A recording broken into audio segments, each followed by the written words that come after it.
Here we go. Protect your family, friends, and yourself. Scams. In today's world, scams have been a very dangerous reality. Scams affect people of all ages, especially the older population. And they've changed and evolved over time.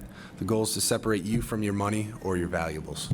The complexity has increased due to the nature of communications through telephone, text message, email, the U.S. mail, the internet.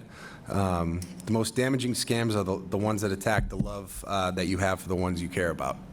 The scam puts a loved one in an emergency, in a lot of cases, such as like a medical problem, like an expensive hospital visit, or a legal problem, like an arrest, which requires either bail money or lawyer fees.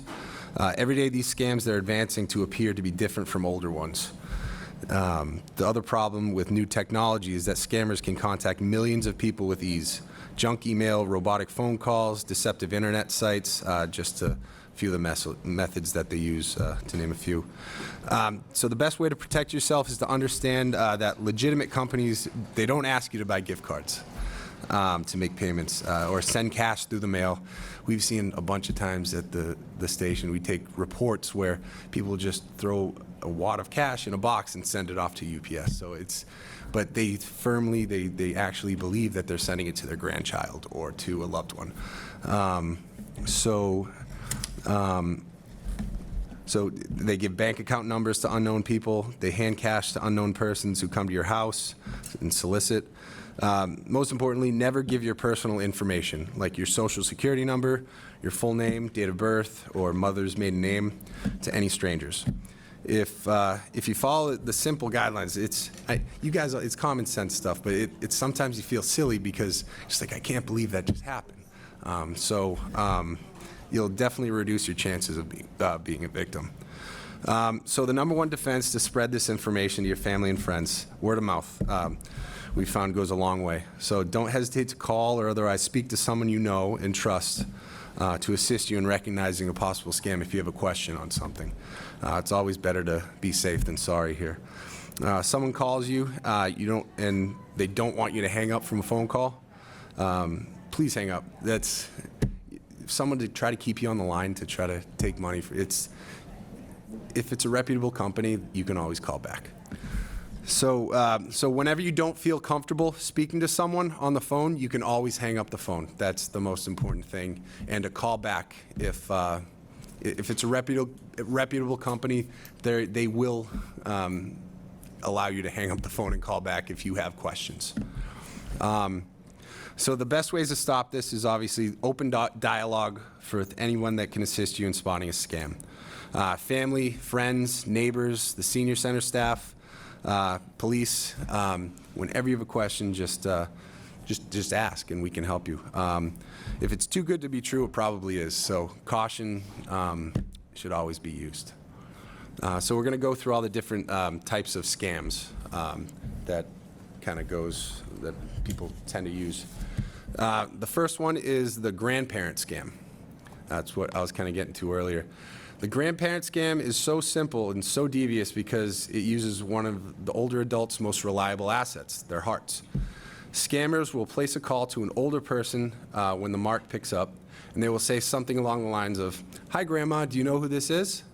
When the unsuspecting grandparent guesses the name of the grandchild, the scammer most sounds like. So they just throw out like, "Oh, is this Betsy, or is this so?" Like, "Oh yeah, it is. The scammer has established a fake identity right there. So without having done a lick of background research. Once they're in, the fake grandchild will usually ask for money to solve some unexpected financial problem, overdue rent, payment for cars, etc., to be paid via Western Union or MoneyGram, which don't always require identification to collect. At the same time, the scam artist will beg the grandparent, "Please don't tell my parents. You can't tell them. They would kill me. You can't do it." It's just a big scheme right there. So while the sums from such a scam are likely to be in the hundreds, the very fact that no research is needed makes this scam that can be perpetrated over and over at very little cost to the scammer. Do you guys have any questions with that? All right. The other thing we've seen with that one is they'll ask you to send gift cards because they're not trackable. Right. You purchase that gift card, it now doesn't exist to where it came from anymore. And even further, they won't even tell you to mail it. They'll say, scratch the code off and read the code to me. That way you're not even mailing it to any place that we can trace. Oh, they'll ask you to send a picture of the gift card. We can't even track it if it's not even going to a P.O. box or something like that. We're out of the game at that point, and they know what we can find and can't find.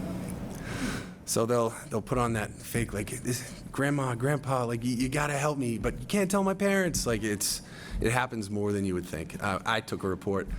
Person sent a lot of money in a box and just sent it off to UPS, and poof, it was gone. So that's the grandparent scam. So the next one is like healthcare, Medicare, health insurance fraud. So every U.S. citizen or permanent resident over the age of 65 qualifies for Medicare. So there's rarely any need for a scam artist to research what private health insurance companies older people have in order to scam them out of some money. In these types of scams, perpetrators may pose as a Medicare representative to get older people to give them their personal information, or they'll provide bogus services for elderly people at makeshift mobile clinics, and then use personal information they provide to bill Medicare and pocket the money. So the next one is counterfeit prescription drugs. Most commonly, counterfeit drugs scams operate on the internet, where seniors increasingly go to find better prices on specialized medications. The scam is growing in popularity. Since 2000, the FDA has investigated an average of 20 cases a year, up 5 years ago in the 90s, up from 5 a year ago in the 90s. So it's just rising. The danger is that besides paying money for something that will not help a person's medical condition, victims may purchase unsafe substances that can inflict even more harm. This scam can be as hard on the body as it is on your bank account and wallet.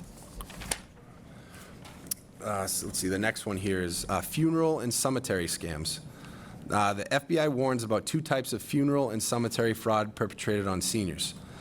In one approach, scammers read obituaries and they call or attend a funeral service of the complete stranger to take advantage of a grieving widow or widower, claiming the deceased had an outstanding debt with them. Scammers will try to extort money from relatives to settle fake debts. Another tactic of disreputable funeral homes is to capitalize on family members' unfamiliarity with the considerable costs of funeral services to add unnecessary charges on top of the bill. In one common scam of this type, funeral directors will insist that a casket, usually one of the most expensive parts of funeral services, is necessary even when performing a direct cremation, which can be accomplished, with a cardboard casket rather than an expensive display or a burial casket. The next one is fraudulent anti-aging products. In a society bombarded with images of the young and the beautiful, it's not surprising that some older people feel the need to conceal their age in order to participate more fully in social circles and in the workplace. After all, they say 60 is a new 40, right? No. It's in this spirit that many older Americans seek out new treatments and medications to maintain a youthful appearance, putting them at risk of scammers. Whether it's fake Botox, like one in Arizona that netted its distributors, who were convicted and jailed in 2006, they got $1.5 million in barely a year. Or completely bogus homeopathic remedies that do absolutely nothing. There's money in the anti-aging business. Botox scams are particularly unsettling, as renegade labs creating versions of the real thing may still be working with the root ingredient, botulism neurotoxin, which is one of the most toxic substances known to science. A bad batch can have health consequences far beyond wrinkles or drooping neck muscles. So the next one is telemarketing. This is perhaps the most common scheme when scammers use fake telemarketing calls to prey on older people, who as a group make twice as many purchases over the phone than the national average. While the image of a lonely senior citizen with nobody to talk to may have something to do with this, it's far more likely that older people are more familiar with shopping over the phone and therefore might not be fully aware of the risk. With no face-to-face interaction, no paper trail, these scams are incredibly hard to trace. Also, once a successful deal has been made, the buyer's name is then shared with similar schemers who are looking for easy targets. So they share everybody's information so they can get some for themselves. Sometimes defrauding the same person repeatedly. And then the next one is called the pigeon drop. The con artist tells the individual that she has found a large sum of money and is willing to split it if the person will make a good faith payment by withdrawing funds from his or her bank account. Often a second con artist is involved, posing as a lawyer, a banker, or some other trustworthy stranger. The next one is a fake accident ploy. So the con artist gets the victim to wire or send money on the pretext that the person's child or another relative is in the hospital and needs the money. And they'll kind of go back to that grandparent scheme where they'll just put on an act and figure out a way how to find that person's parent, grandchild, or that name that they need. Next one is charity scams. Money is solicited for fake charities. This often occurs after natural disasters or, for instance, the One Fund after the Boston Marathon. Internet fraud.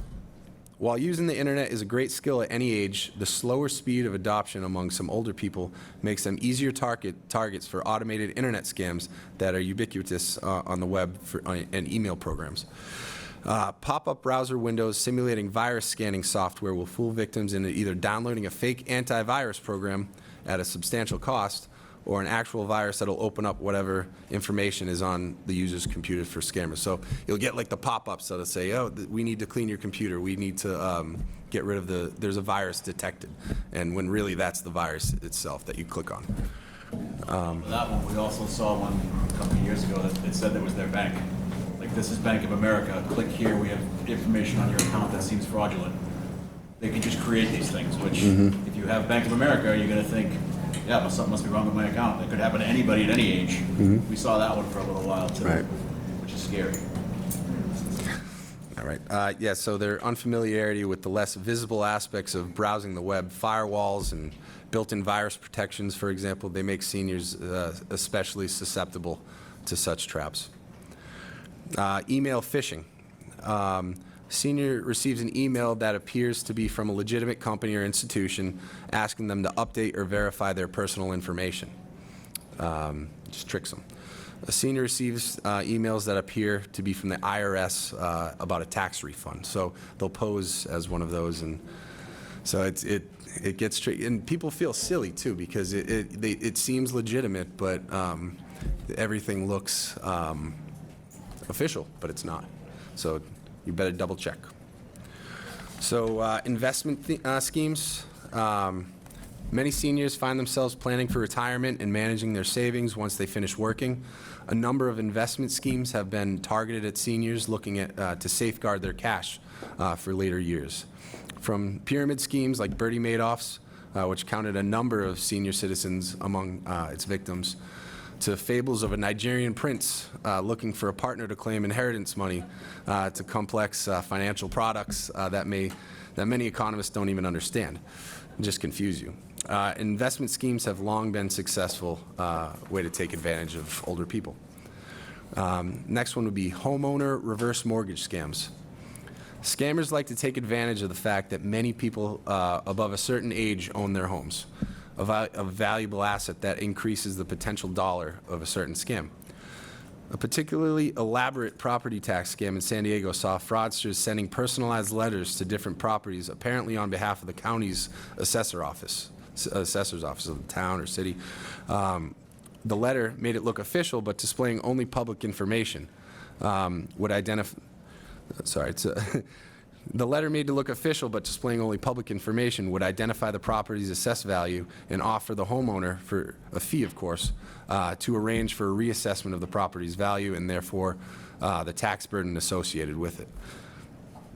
Closely related, the reverse mortgage scam has mushroomed in recent years, with legitimate reverse mortgages increasing in frequency more than 1,300% between 1999 and 2008. Scammers are taking advantage of this new popularity. As opposed to official refinancing schemes, however, unsecured reverse mortgages can lead property owners to lose their homes when the perpetrators offer money for a fee, offer money or a free house somewhere else in exchange for the title to the property. Next one would be sweepstakes and lottery scams. This simple scam is one that many are familiar with, and it capitalizes on the notion that there's no such thing as a free lunch. Here, scammers inform their mark that they have won a lottery or sweepstakes of some kind and need to make some sort of payment to unlock the supposed prize. Often, seniors will be sent a check that they can deposit in their own bank account, knowing that while it shows up in their account immediately, it'll take a few days before the fake check is rejected. During that time, the criminals will quickly collect money for supposed fees or taxes on that prize, which they pocket while the victim has the prize money removed from his or her account as soon as the check bounces. So it's a wide array of things, but the most important thing is that they try to make it seem as real as possible, and they just try to trick you. And a lot of people, very smart people, and with a lot of common sense and reasonableness, they feel like they've been tricked and they just feel silly. But it happens more than you would think. Do you guys have any questions with anything? Hi. I get trouble hearing a lot of it, but I don't think we covered the one that I've come across. And that is, I called T-Mobile one time. I was one digit off in the number, and there was a scam place that was trying to pretend they were T-Mobile and getting all the information. And since I had done the calling, I didn't suspect it, but right afterwards I was suspicious, so I called the credit card company, changed my credit card number. Perfect, yeah. Immediately, but since I did the initiating, I didn't quite connect the way I should have. So they were trying to confirm your information based off, they were saying like, okay, yeah, so they'll try any trick just to get you to give them your information. Hi.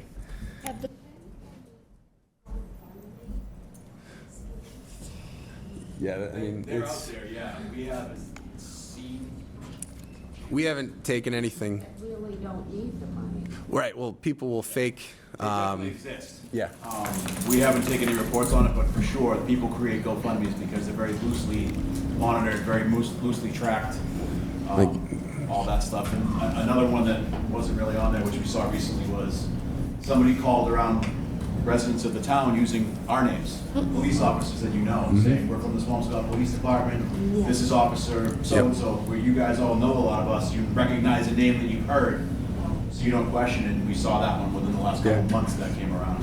It's actually, this happened like 10 years ago when I first started. I was working in Salem before I came here, but Officer John Lloyd from the FBI was looking to get money, and I just remember seeing it in the newspaper because the local newspaper would put it in there, and I didn't even know that it was a thing in an actual police report until I saw it in the newspaper. But it happens more than you would think, for sure.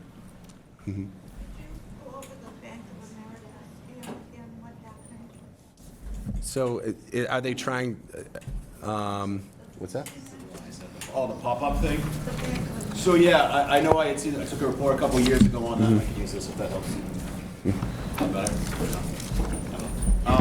So somebody was just on their computer doing normal business, whatever they were reading, even the newspaper, whatever they were doing. A pop-up came on the screen saying, this is Bank of America, this is Eastern Bank, that we've seen some fraudulent activity in your account, click here to continue. And then it took you to a scam page which looked just like the Bank of America page, but it wasn't. So they were phishing into computers, sending out that little screen alert, trying to see who would click on it. So if you see it, and you normally use Bank of America, the page looks like you always see, and then they start phishing for your information. Confirm your account number, type it in. Confirm your name, type it in. Let me catch these guys. Occasionally. It's really hard. It's very Yeah. hard because what they do is they use computer generated, so it's an IP address that it comes from. They'll kind of block those, so tracking back to where it originates is hard. They'll use PO boxes. They'll use a lot of couriers, like we've seen courier services, so they'll call an Uber to go pick up this box for them and then deliver it to another address. So all we know is the Uber gentleman went to your house, brought it here. Once it gets in those hands, we don't know where it goes. So it's very hard to keep a track on this stuff. And they know what we can see and what we can't see. They're very good at being bad, unfortunately. I took a report of someone, they put $20,000 in a box. Yeah, and they sent it through UPS, and it went to a P.O. box, and you can't trace it. It just kind of is. It's very scary.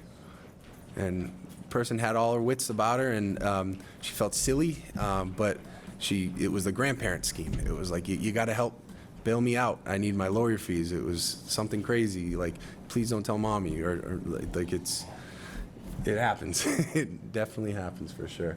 And I think what you were saying about like any pop-ups for like Bank of America or anything, never click on anything. If you have any question, just call the bank directly. It's a lot easier that way. Any legit corporation will not use the pop-up. Yeah. Never. Right? You agree? Is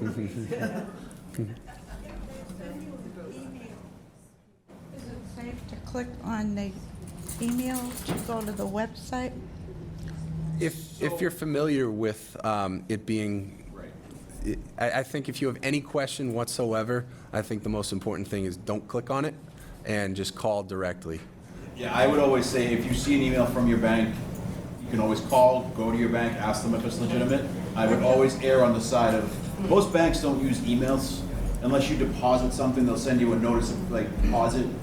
They don't really reach out to you for account information with that. Like stores do, if you're doing online shopping, Yeah, like Amazon stores will like send it, Shaw's will send you an email, and you can click on that to get to their website.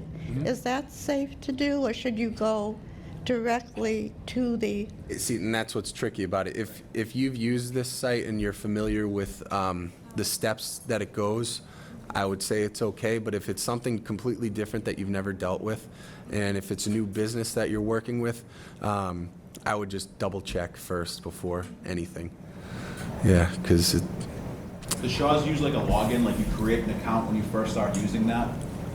Yeah. So if I went on right now, I'd have to create it, login, password, all that stuff. Okay. So I would say if you have that, they usually won't have your login information. Right. They'll just do a mirror image of what the screen would look like and then say your password isn't working, and then they try to get you into another direction is what they would probably do.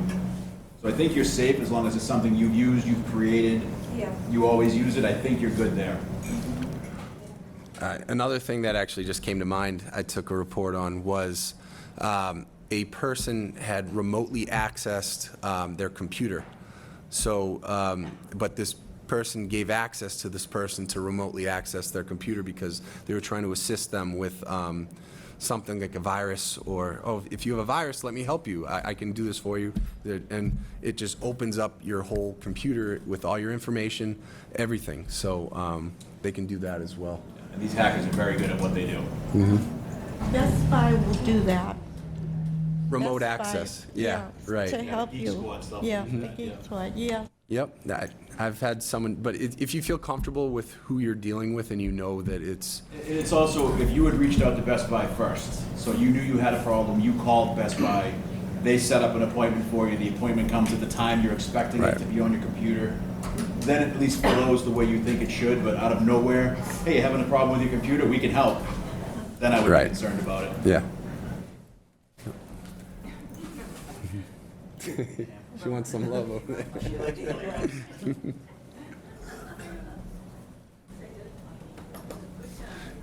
You guys have any more questions? I'm getting some calls asking or offering supply issues like, oh, you've won a trip to pick a place. And is that legitimate or is that a scam? I would 99% say it's there's a catch to it. If not necessarily a scam, but they might want to get your information just to start throwing all kinds of solicitation mail, just junk mail at you, just to try to see if you'd catch on. Or I feel like they wouldn't just out of the blue say, "Hey, you want a trip somewhere?" You know, but they try to make it sound too good to be true almost. But And rule of thumb, if it sounds too good to be true, it is. You know? Yeah. And like you said, it might not even be trying to solicit money, but now they sell your name to a solicitation, and all of a sudden, your email, your mail, your phone. Gets it's flooded. just nonstop. Yeah. And that's easier to fall into something, because you might just get annoyed and then finally say something one day, you're not realizing it, and then something happens. And then it just depends on like a whole slew of people that get your information based off that one single incident. And then from there, they can just take your info and go from there, so. On your phone, if you're playing a game, there are lots of ads. Periodically, fairly often, you get an ad for download this game and play it and you'll get a free card from like Amazon, Walmart, Target, whatever. I Yeah. can't believe that anything is free like that. No way. Are they Yeah. trying to put scam software on your phone? Yeah, usually when you agree to download an app or a game, you agree to it's the huge reading that you would never typically read, and then you hit accept. And it basically, you're basically agreeing to sell your information that you're just giving this company your information that they're going to sell to other people, and they're just going to bombard you. So, Phones I don't don't- get yeah. viruses as much as computers do. Phones are pretty protected against actually getting a virus on your phone, but that ad can definitely spin off into different directions where you Right. start getting ads all the time if you go in to play that game. They could use that app software, but your phone itself will be okay, but Right. that game may never work again. You'll just start getting ads all the time. And it's always good to kind of rotate your passwords because I know my Apple iPhone, it will give you an update alert saying your password for these things have been compromised, but if you rotate your passwords as you kind of continue on, it just keeps it fresh and it never remains stagnant to where someone can just randomly find whatever website or whatever program that you're a part of. Like, Even if you Yeah. use Amazon regularly to order stuff, once a month, once every 2 months, just change your password, keep it fresh, so that way it doesn't just always there. Right. Like we have to do that with the police station computers. Every 30 days, we have to restart our passwords. Yeah, but you're young and you remember what you picked. That's what you do. Yeah. I've battled that computer many days. Because everyone is formatted a little bit differently. Some of our passwords have to be a certain amount of letters, numbers, and characters now. Yeah. It gets confusing if you don't It keep does. track. Mm-hmm. Yeah. Notepads are still good. I don't even use computers to do that stuff. I write it down. And if these people have any sort of information on you, especially with passwords, like, they can take guesses too. Like, it's your child, it's your dog, it's your address, or it's like your street name, or just changing things and making it like The a. internet is so powerful now that people can find out a lot Right. about your demographics, your family. I mean, Well, they have programs where they can just run it through and just all the different combinations of. anybody that you know. It's really Right. amazing how much Oh, information is it's out there. scary what you find out. Yeah. You don't want to find out. You don't even need an address book. Nope. Don't need that information. And that's what these people are very good at doing. They'll just blanket areas and find names and information and use it. They're very deceiving, Oh, yeah. because I got a call from my bank, and they just wanted to verify a purchase that I'd made.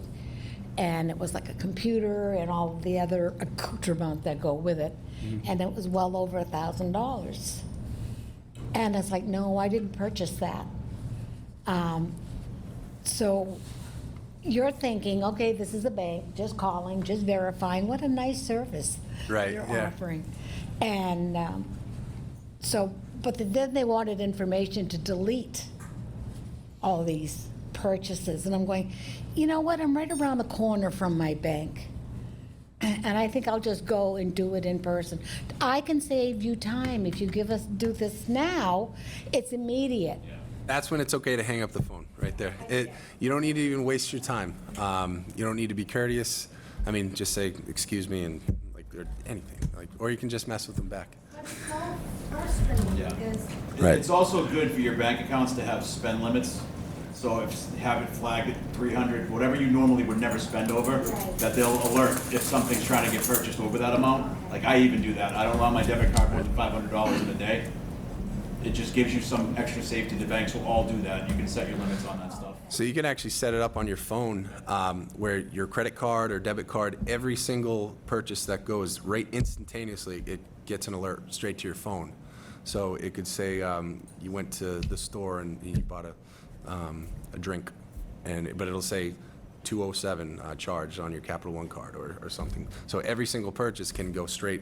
So if you're getting something randomly, like, hey, something's up right now, and then that's when you'd contact your credit card company or your bank. They've gotten better with this too, like the actual legit companies know this is there and they put better safety stuff in place, but it's still definitely not perfect. Right. They find ways, for sure. It makes me not want to order things online. Yeah. And the very few times I did, one time someone charged $200 worth of water from a pool company. It was January here. I got rid of it, but Right. so Yeah, well then that's the problem, then you no gotta fight it problem. to get rid of it. It's like, Yeah. it's just a Yeah, lot of it's work a for you that hassle. you don't need. It's a Right. hassle, but it's water in January for my pool. Yeah, that.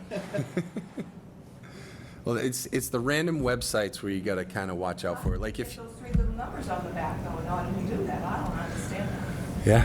It has to be someone who worked for the company that I dealt with, Definitely could be. which I called them out on, but of course they didn't. They'll never admit they were wrong. No. That's definitely a fact of life, that credit companies and stuff, I mean, they're insured for all this stuff, but they'll still give you a hassle even though you had nothing to do with it. I mean, Amazon, it's a one-stop shop. If you feel comfortable with something like that, where they have your card on file, it's legitimate. But if you go to the random websites that you're just unsure of, See a TV commercial, and Yeah. you go on and say, well, I want to try to order that, then Right. I would definitely stay away from all that stuff. you never know. Right. Kind of an overview off the topic a little bit, but I was wondering about, with the state of affairs, with people companies having a difficult time hiring, and I think the qualifications have gotten low, the entry-level positions. Are you finding a link in your work with employees being a part of these scams? If you, Right. A new employee that's not quite qualified for the job, but they're just looking for a body. We haven't really Yeah, I have, seen that, not that it's not happening. The problem with these big companies too is they won't tell us. If they find that out, we won't find that out. They want to internalize that because they don't want Amazon to get a bad name. So even if they find that out, we probably would never even know. Sadly. Everything's reputation with these big companies. Would you say a lot of the scammers are locally or? No. everywhere. Most Different of them, like, countries, different yeah. countries, different. But they could be stuff. from anywhere. Right. Yeah. And they're networked, like I said, they use runners, they use many different. There's a avenues plan. to do this stuff, Yeah. right? They know what they're doing before they do it. They create layers between them and. Exactly. The actual person that calls you will probably never even be involved with any of the touching of anything. They're just one job, and then somebody else has another job, and then along the pipeline. Depends So on- they were using Uber, we saw, that Well- they were calling a poor Uber driver who knew nothing. Well, Except just- he was sent to this address. Right. Yeah. But it also depends on how smart these people are too. There could be some people not so smart that they'll get caught, but it's just a wide spectrum of everything. So, yeah.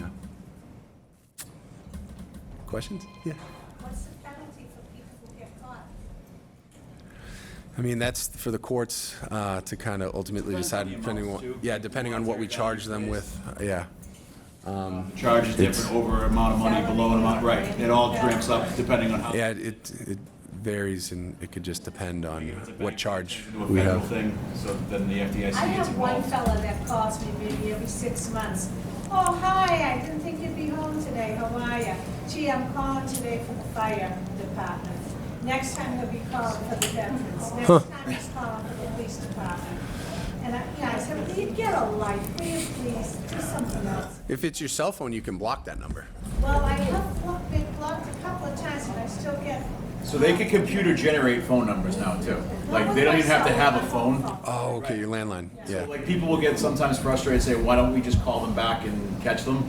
They're computer generated phone numbers sometimes that just scrambles random cell phone numbers. So it could be his legitimate cell phone number that this person somehow pulled, and they're calling from that number even though it's not coming from his phone. It's all very tech savvy stuff. block everybody I know. Yeah, it's anybody Right. you don't know. If they care, they'll leave me a message. I just never pick up the phone if it's an unknown number. Yeah. Private or unknown, or Yeah. like, cell phones now will say spam risk on a lot Right. of phone numbers, Yeah. which is If- good. That's been a great. And if they really need you, they'll leave a message and you just call them back. Figure out whether Right. Message that if they don't back on what Susan said, and I'm getting late, so I'm gonna apologize if this came up. That gentleman, I think I get him too. This came up in our fellow senior group. There's one man who solicits, I don't know if it's locally, for, like the police. Benevolent Association. Exactly, but, Yeah. oh. Wow, I feel very important. And I just, honestly, I don't want to not support the police. You know I love you guys. It just doesn't sound right to me, and he doesn't sound right to me. Any legitimate public safety, fire, police, EMS, anything will not make phone calls to solicit money. Okay, that's, Yeah. Department, we send out a letter once a year. We kind of post when it happens. It happens at the same time every year. Fire department does the same thing. It'll never come over a phone call. okay, so because I think at one point, because he gets testy when you don't comply. Yeah. So there it They is. say, Yeah. like, well, you don't want to support the local police department. Right, and so I asked them to send something in writing, and when I looked, the address was not, it didn't correspond to what I thought I was going to be giving money to, so I thought, it almost seemed like a pact or something, like a pack or, We have this Yeah. Police Relief Association, it's called, and like I said, it goes out on a written type letter, header on it from us. It definitely comes from us. We'll never make a phone call. If someone gets testy or pushy or aggressive, they're begging at that point. They're begging for you to give them money, and it's not legit. It just doesn't seem any. No legitimate group yeah. is going to get the testy with Yeah. a phone call. Like, they'll say, thank you very much for your time, have a good day. It's never going to get to a point of aggression if they're legitimate. Right. Especially in like Right. police, fire. Yeah. I know that recently the census was making kind of like home visits, which was news to me. We got some calls here at the senior center about, is this legit and what are you supposed to So in do? the town of Swampscott, if people are going door, they have to register and check in with us. So we'll have a list of names, they have to show us Right. identifications. So if somebody shows up at your house, you can call the police station and say, this gentleman's here, he's saying he's for this person, is this legit? Mostly solar energy.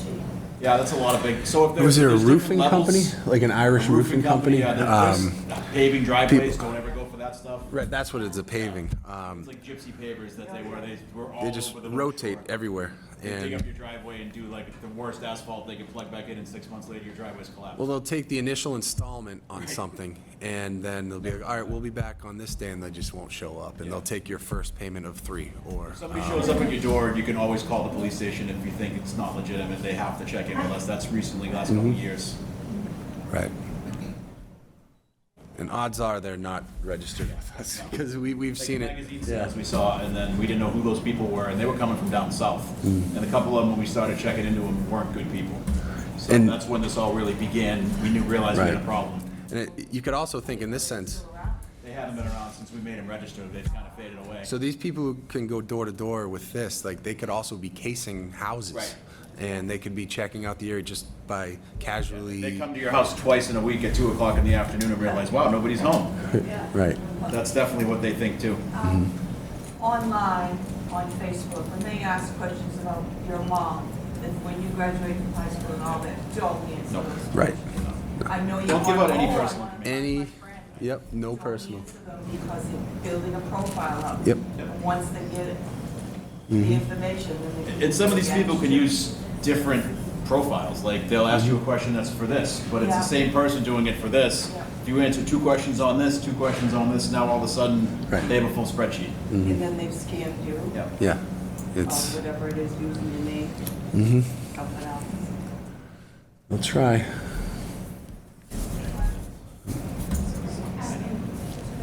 Social media is such a great way to stay in touch with your family, and especially for our members here, to stay in touch. But if you ever, I would say that one resource we have for the senior center are our tech ninjas. So if you ever have a question about social media or how to set up your account, make sure it's private, and all of that, you're always welcome to come and make an appointment with one of our tech ninjas. And they can be more clued into how to utilize social media, but also, it's something that they can definitely help you with. Make sure your settings are, optimal to protect your privacy. We do this with the kids at the school too. Yeah, exactly. We see it not just for scams, like online bullying is a very big thing now. It's all age levels that the internet's Adam. Oh, I got a guy this morning, he wants to meet me. Better not tell my husband. Yeah, right? Immediately undid that one. Well, if you guys have any questions, just ask staff here, and then if they can't kind of come to a conclusion with it, they can just contact us. We have no problem Oh, yeah, always coming in. ask. Yeah. Always.